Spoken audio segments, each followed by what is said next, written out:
Do not repay evil with evil or insult with insult, but with blessing, because to this you were called, so that you may inherit a blessing. You know, speaking blessings over other people, especially those who've insulted you, is against human nature. I'll tell you the first thing. We all know it's against human nature. But you see, as children of God, we have God's divine nature inside of us. And we can act beyond just the human nature of insulting for insult. He tells us here that when you're insulted, instead of insulting back, bless them. Look at your spouse and say, did you hear that? This is especially true with husband and wife relationship. And not only are we supposed to bless, but we're called to bless. This is our calling in life. And what I love is if you will fulfill your calling, God will do something for you. Let's read the last part. Because to this you were called, so that you may, what does the last part say? You may what? Inherit a blessing. Now, how many of y'all want to inherit a blessing from God? How many of you, when you inherit a blessing from God, that means God himself speaks blessing over you. He does what he did in Genesis 1:28. First words God ever spoke to the human race. It says, and God blessed them and said, be fruitful. His first thing is he blessed them. So that means and when you bless someone, you empower them to succeed. So when you bless someone, you empower them to succeed, and God in turn takes your words and boomerangs it back to you so that you're blessed. But on the other hand, are you ready? When you curse others, that curse acts like a boomerang. That's what a boomerang sounds like. And hits you back.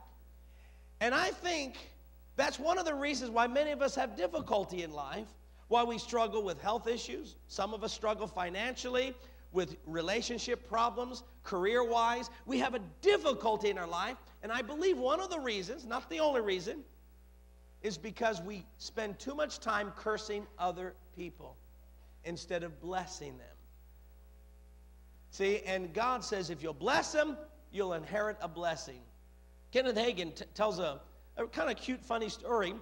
When he was young, he was a young minister, and he had noticed that there was one particular brother who would occasionally come to his church, usually on Sunday night, but he was very impressed with this brother. This man was over 80, yet he looked 65. He still had his dark jet hair, and he had all of his teeth in place.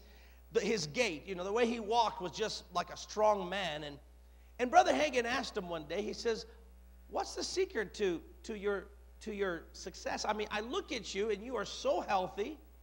I know also you have a lot of money. I know God's kept you. I mean, there's something about you. You look so young. What's the secret? Well, he looked at Brother Hagin and said, Brother Hagin, years ago I was listening to a Methodist preacher talk about how important it is to watch your mouth and to watch your tongue. So you know what? After I heard that, I prayed a prayer. I said, God, keep this. And he stuck out his tongue and pointed to it and said, keep it, Lord. Keep it. I don't want it to be used for me. You keep it. Guard it for me. And ever since then, God enabled me to be able to see the best in people and to speak positive over their life. And I've been doing it ever since. And I believe because I've spoken positive, God's blessed me. Well, that's right in the scriptures. Look at verse 10. For whoever would love life and see good days must keep his tongue from evil and his lips from deceitful speech. Did you hear that? Now, I think all of us want to have many good days. Who wants to have many good days?